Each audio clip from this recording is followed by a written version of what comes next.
মৃত্যুর বরণ তাকে করতে হবে। বাজান পরকালে হলো আমরা সবাই যাব, পরকালে যাওয়ার মাধ্যম হলো মৃত্যু। জুড়ে বলেন সুবহানাল্লাহ।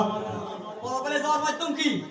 মৃত্যু। যে কোনো সময় আপনার সামনে আজরাইল মৌতের গাড়ি লইয়া হাজির হইব। আপনি যদি ওই ইমানি ফুজি ইমানি টিকেট লয়ে আপনি গাড়িতে ওঠেন, আপনার কোনো ভয় নাই, আপনার কোনো চিন্তা নাই। জুড়ে বলেন সুবহানাল্লাহ। যাদের ইমানি টিকেট নাই, ভয় হলো তাদের যাদের ইমানি ফুজি নাই, ভয় হলো তাদের যে আল্লাহর ওলির হাত ধরে নাই, ভয় হলো তাদের যে আল্লাহর আল্লাহর হাবলুল্লাহকে আটকে ধরে নাই। জোরে বলেন সুবহানাল্লাহ।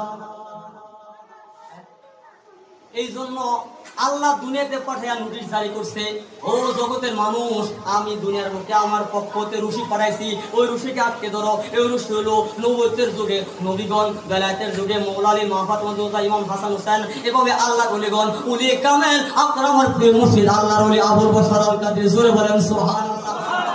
এইভাবে প্রত্যেক তরিকার মধ্যে আল্লাহ রাব্বুল আলামিন হক্কানি রব্বানি ওলি কামেল আল্লাহ দুনিয়াতে পাঠাইছেন।